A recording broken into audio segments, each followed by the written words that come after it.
Dear students, अस्सलाम वालेकुम। आज हम सेक्शन 2 की तरफ मूव करेंगे। सेक्शन 1 के बारे में मैं पिछले लेक्चर्स में बता चुका हूं कि कैसे आपने उसे को अटेम्प्ट करना है, शॉर्ट क्वेश्चंस वगैरह को। सेक्शन 2 में हमारा पहला क्वेश्चन, जिसे हम क्वेश्चन नंबर 3 कहते हैं, लेटर राइटिंग है। तो लेटर राइटिंग में you must be conscious while writing the opening and ending of letter। इस लेटर राइटिंग के क्वेश्चन में लेटर और एप्लीकेशन के दरमियान चॉइस होती है।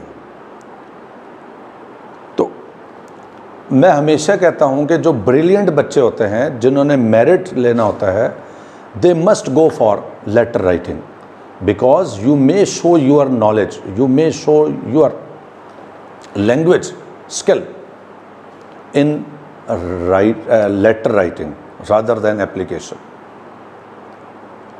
एप्लीकेशन एक लिमिटेड से उसका स्कोप होता है, आपने टू द पॉइंट बात करनी होती है।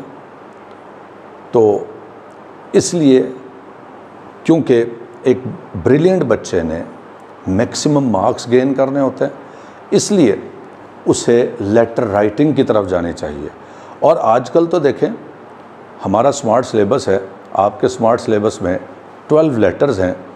तो 12 लेटर्स आप याद करें, उनमें से एक लेटर आएगा। You must be sure about this. वो आप लेटर लिखें, उसमें you must be conscious while writing the opening and ending of letter. कैसे? देखें, आंसर नंबर 3 आप हेडिंग देंगे मार्कर से, फिर आप लिख दें letter to father for increase in monthly allowance, ये भी मार्कर से हेडिंग दे दें। फिर लेफ्ट साइड पर आप लिखें examination hall, E capital, hall का एच कैपिटल, कॉमा लगाएंगे, city ABC, don't put comma after city. Date लिखने का सबसे आसान तरीका यह है कि आप सबसे पहले मंथ का नाम लिखें, मई, फिर डेट लिखें 15, फिर कॉमा लगाएं, फिर 20, 21 और फुल स्टॉप। तो ऐसे कर, उसके बाद डियर फादर, कॉमा लगाएंगे। आप कॉमे के नीचे से लिखना शुरू करेंगे नेक्स्ट लाइन, यानी कि 1 2 3 4, ये 5th लाइन बनेगी आपकी।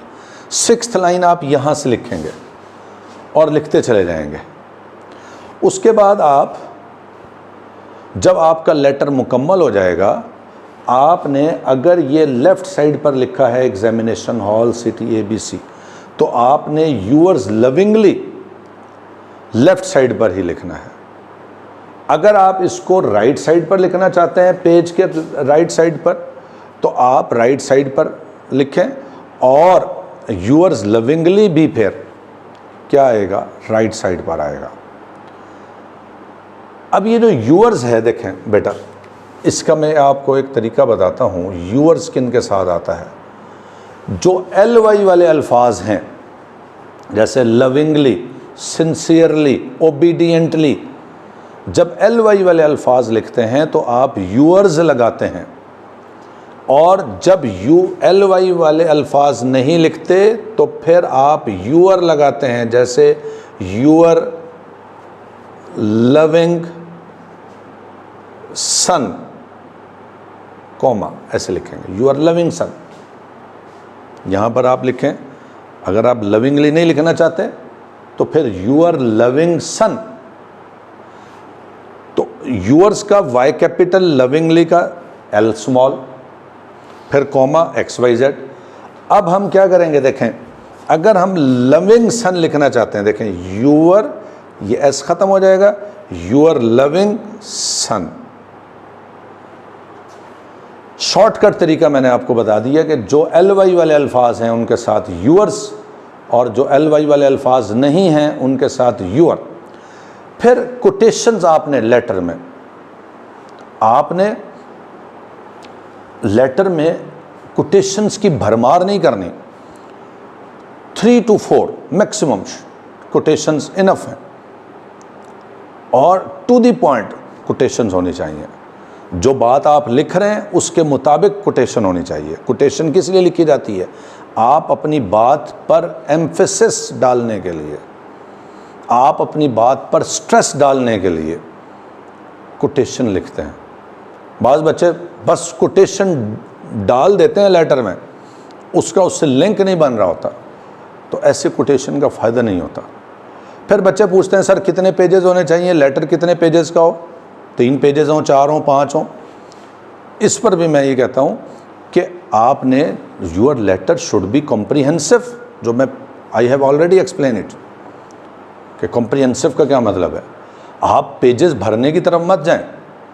अब तो आपके पास जो हेल्पिंग बुक्स हैं, कोई भी है, सनशाइन है, लर्नर्स है, वर्टेक्स है, और भी जितनी बुक्स हैं आपके पास, उनमें आउटस्टैंडिंग लेटर भी हैं, स्टैंडर्ड भी हैं। आप आउटस्टैंडिंग लेटर अगर याद कर सकते हैं आउटस्टैंडिंग करें, स्टैंडर्ड याद कर सकते हैं स्टैंडर्ड करें।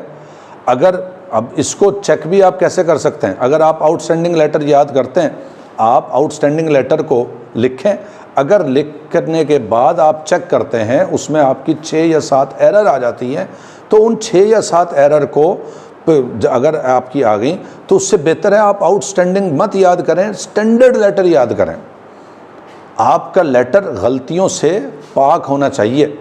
आउटस्टैंडिंग लेटर की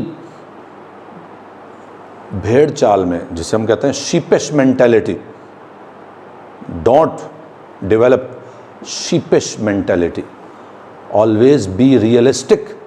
रियलिस्टिक हों, अपनी एबिलिटीज़ को पहचानें कि मैं क्या याद कर सकता हूं या कर सकती हूं, उसके अकॉर्डिंग आप याद करें। ये लेटर राइटिंग के मुताल्लिक हो गया। अगर आप एप्लीकेशन लिखना चाहते हैं, suppose for those student who do not like to write down letters, तो आप लेटर नंबर 3, तो आप यहाँ लिखें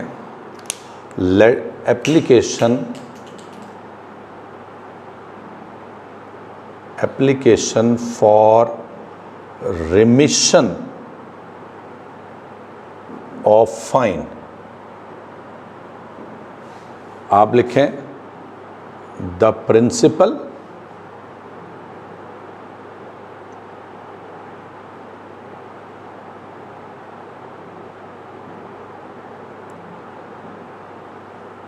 प्रिंसिपल के स्पेलिंग पर केयरफुल रहें। अमूमन बच्चे प्रिंसिपल के स्पेलिंग क्या लिखते हैं? PLE, PAL लिखना है। उसके बाद आपने कॉलेज का नाम मेंशन नहीं करना, हमेशा आपने क्या लिखना है? Government college. ये एब्रीविएशन मार्क लगाएंगे क्योंकि आप गवर्नमेंट के पूरे स्पेलिंग नहीं लिख रहे। Government college, comma, city, ABC। उसके बाद आप लिखें सब्जेक्ट। सब्जेक्ट का मतलब यह है कि आपने जो एप्लीकेशन लिखनी है, आप यहां लिखें application for remission of fine.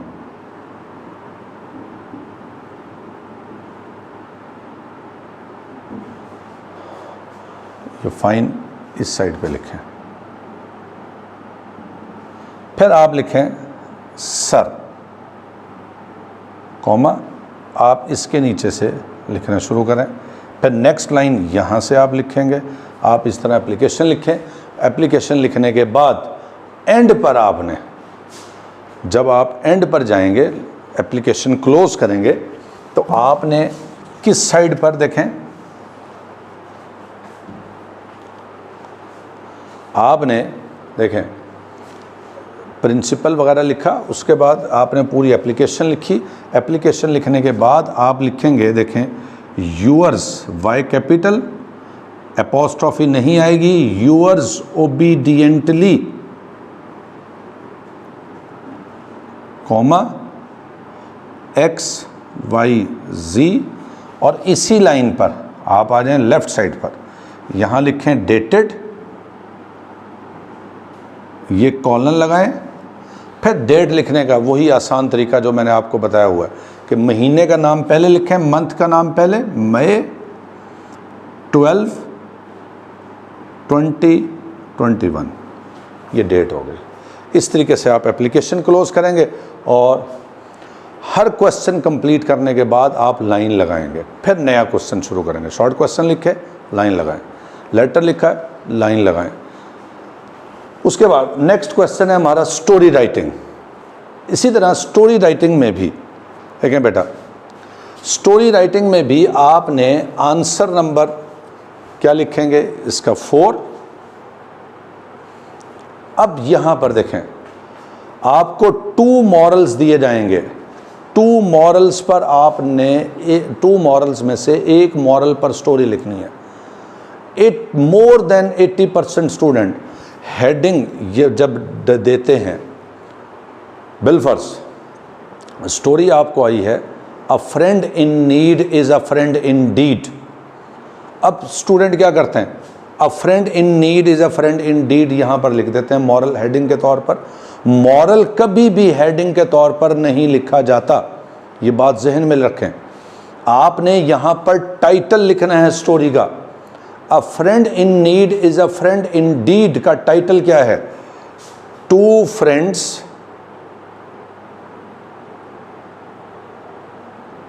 And a bear. आप टाइटल लिखें, इसको अंडरलाइन कर दें। अगर सपोज आपको टाइटल नहीं आता स्टोरी का, तो सिंपली आप क्या करें, ये 2 फ्रेंड्स एंड अ बियर ना लिखें। आपको टाइटल नहीं आ रहा, आप सिंपल यहां लिख दें स्टोरी, बस आप स्टोरी लिखना शुरू कर दें। आपको टाइटल की जगह पर मॉरल नहीं लिखना। मैंने लिखा है, देखें, moral should not be written as heading, कि मैंने लिख भी दिया आपके सामने। Title of the story should be given in the beginning, title लिखा जाना चाहिए। इन केस अगर आपको टाइटल नहीं आता तो फिर आप स्टोरी लिख दें। आप स्टोरी लिखें, उसमें भी ऐसे ही है कि आपकी हेल्पिंग बुक्स में आउटस्टैंडिंग भी दी गई है और स्टैंडर्ड भी दी गई है। तो आप अगर आउटस्टैंडिंग स्टोरी है आपकी, आप याद कर सकते हैं, वही आपका लिटमस टेस्ट है आपके लिए, जो मैंने आपको बता दिया। आप याद करें, अगर आपकी 6-7 मिस्टेक कर रहे हैं आप, तो मत लिखें आउटस्टैंडिंग, आप स्टैंडर्ड पर लिखें, ठीक है, स्टैंडर्ड लिखें।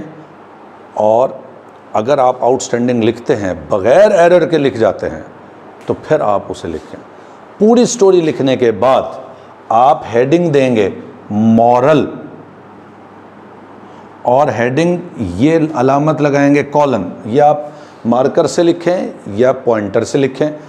फिर इसके बाद जो मॉरल क्वेश्चन पेपर में दिया गया है वही मॉरल आपने यहां पर लिखना है। A friend in need is a friend in deed, ये मॉरल लिखेंगे।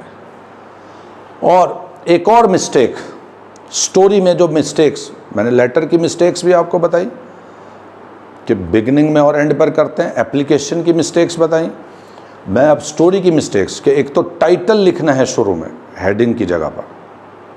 टाइटल की जगह पर आपने क्या लिखना है, स्टोरी का आपने टाइटल देना है हेडिंग के तौर पर, सॉरी, हेडिंग के तौर पर आपने क्या लिखना है, टाइटल लिखना है।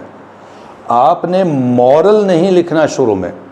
फिर जब मॉरल लिखेंगे, आपने जो क्वेश्चन पेपर में मॉरल दिया गया है वो लिखना है, और मॉरल के गिर्द इन्वर्टेड कॉमास नहीं लगाने। ये बच्चे 80% से ज़्यादा बच्चे अननेसेसरीली तौर पर यहाँ पर इन्वर्टेड कॉमास लगा देते हैं। इन्वर्टेड कॉमास नहीं लगाए जाएंगे इस मॉरल के गिर्द। ये मैंने आपको रिपीट करके इसके बारे में बता दिया। मॉरल स्टोरी के बाद नेक्स्ट हमारा क्वेश्चन है पेयर ऑफ वर्ड्स। अब इस क्वेश्चन के 3 पार्ट्स होते हैं, pair of words, punctuation and reference to context. 3 parts हैं इसके। आपने तीनों पार्ट्स इकट्ठे करने हैं। आपने क्वेश्चन नंबर लिखें, क्वेश्चन नंबर 5 आपने suppose part A, pair of words बनते हैं। आपने पेयर ऑफ वर्ड्स हेडिंग दे, पेयर ऑफ वर्ड्स। अब आप क्या करें, मार्कर से पेयर लिखें, उसके सामने उसका सेंटेंस, पेयर वर्ड लिखें, उसके सामने उसका सेंटेंस लिखें।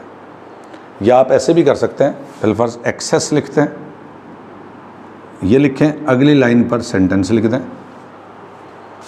अगली लाइन पर सेंटेंस लिख दें। आप दूसरा एक्सेस लिखें,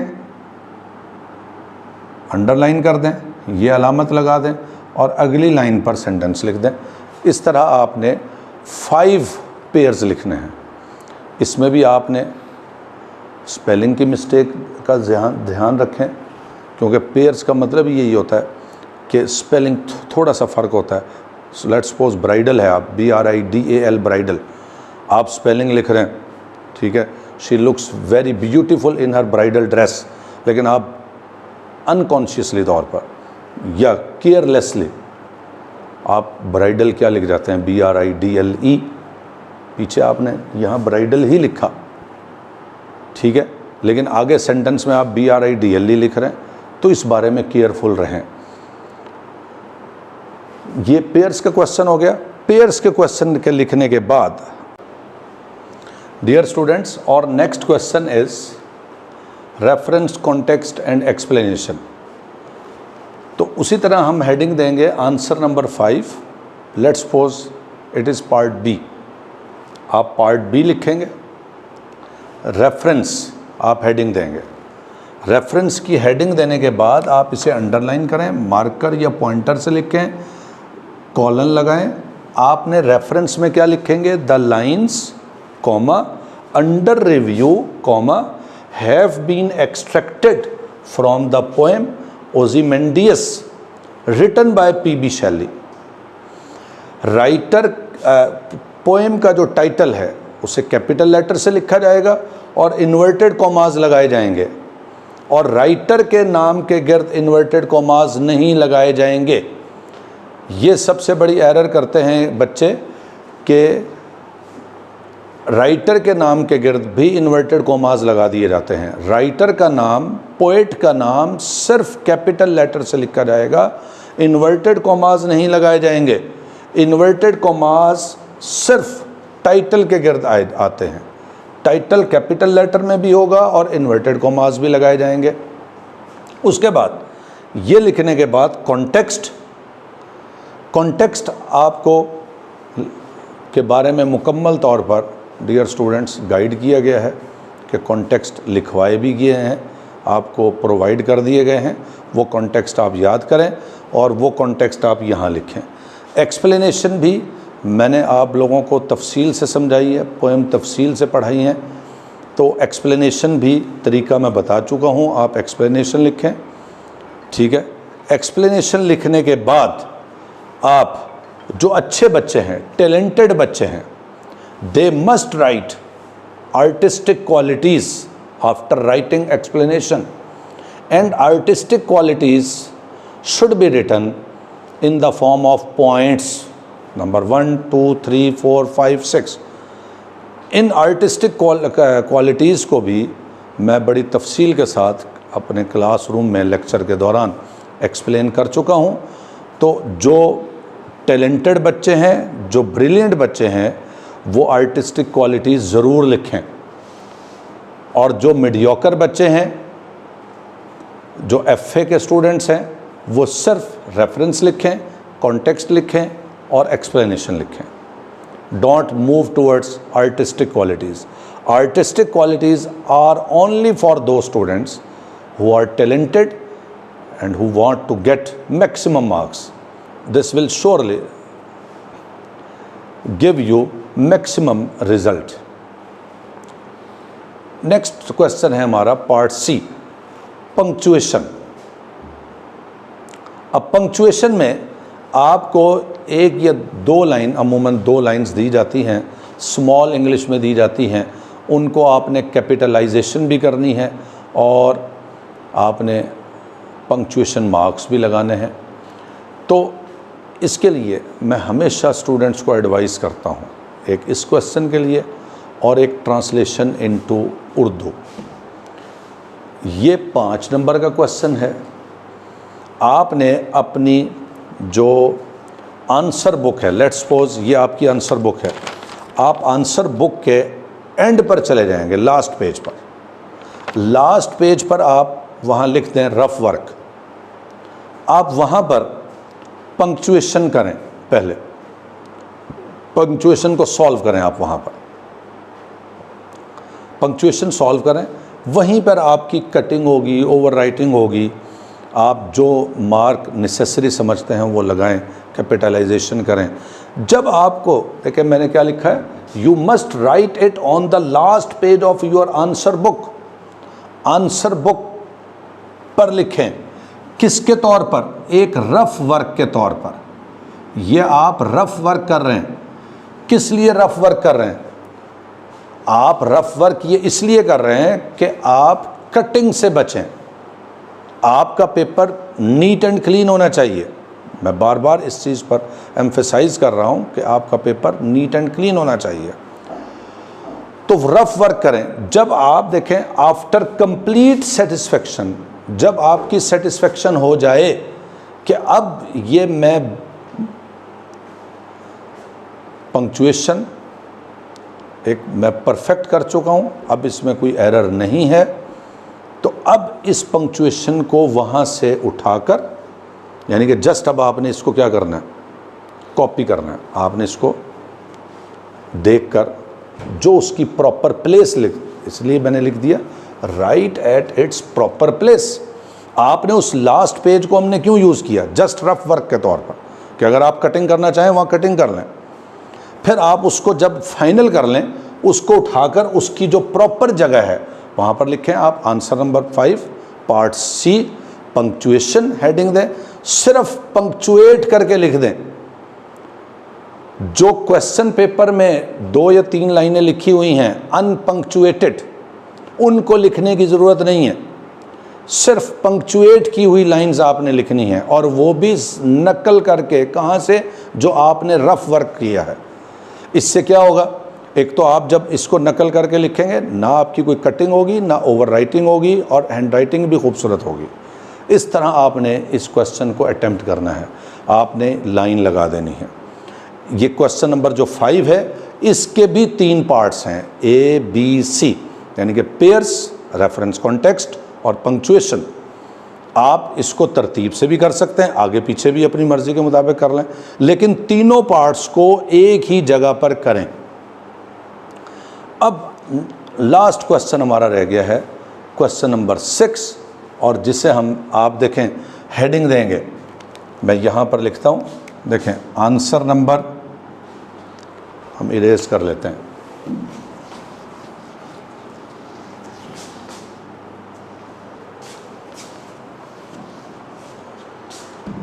देखें जी, आंसर नंबर 6 आप हेडिंग दें ट्रांसलेशन इनटू उर्दू, अंडरलाइन कर दें। आपको डियर स्टूडेंट्स इंग्लिश में पैसेज लिखने की ज़रूरत नहीं है। यहाँ पर मैंने बहुत से बच्चों को देखा कि खामखा इंग्लिश का पैसेज लिखते हैं। Don't write down passage in English है। आपने सेम एक्सरसाइज यही करनी है। वो जो आखिरी पेज आप यूज़ कर रहे हैं, किसके लिए? रफ वर्क के लिए।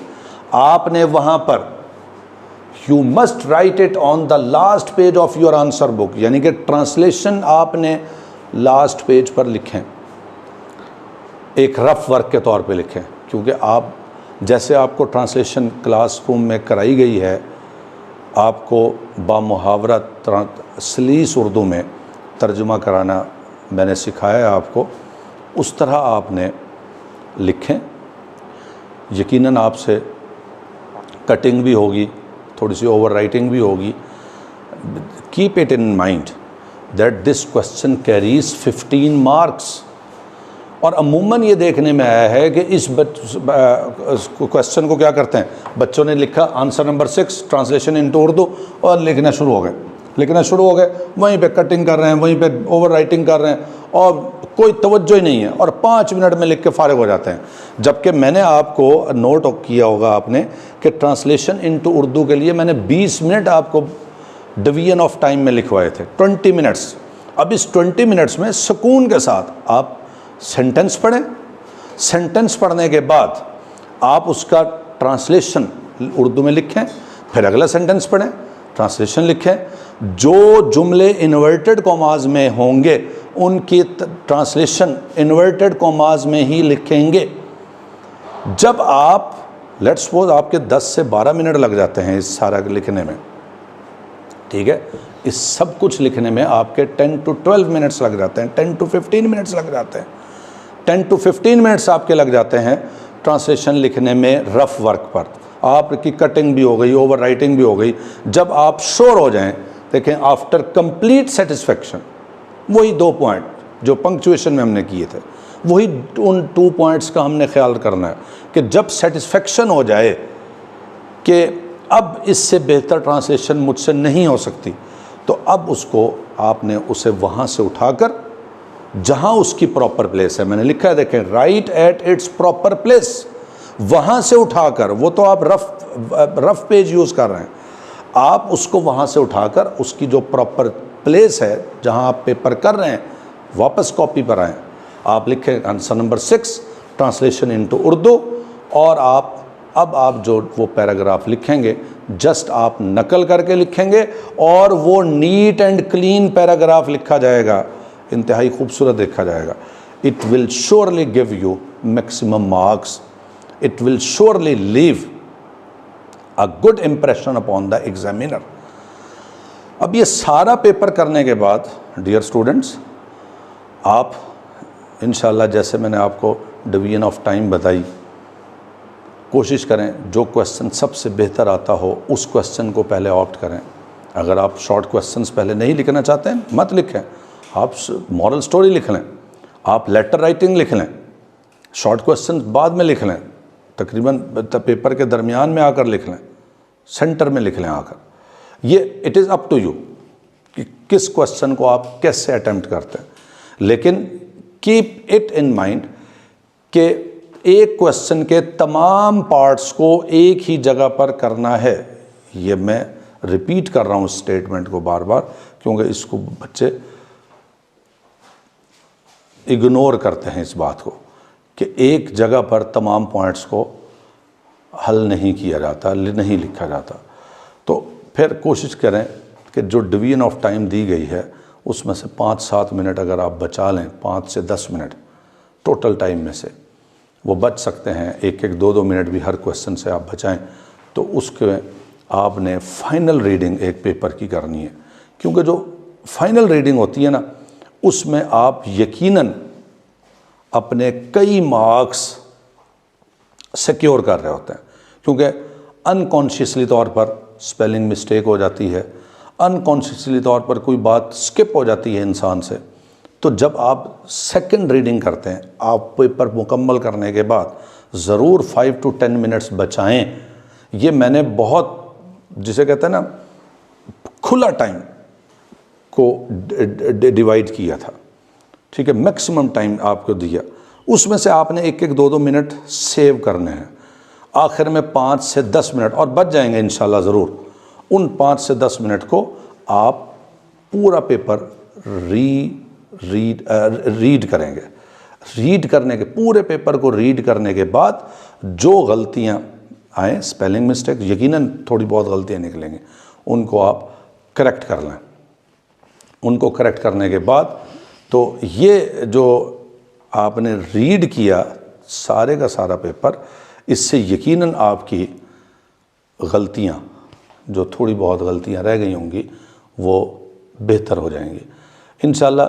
ये जितने मैंने पॉइंट्स आपको स्टूडेंट्स आपको बताए, उम्मीद करता हूँ कि ये आपके लिए बहुत फ़ायदेमंद साबित होंगे, क्योंकि पेपर मैंने जैसे कि शुरू में आपको बच्चों बताया था कि सिलेक्शन जो matters the most in the paper, और पूरे साल की लेबर आपकी 3 आवर्स में टेस्ट की जा रही होती है। इन 3 घंटों में जो अच्छा परफॉर्म कर जाता है, ये आपके नर्व्स का एग्ज़ाम है, ये आपकी साइकोलॉजिकल प्रेशर आप कितना ले सकते हैं, कितना साइकोलॉजिकल प्रेशर को बेयर कर सकते हैं।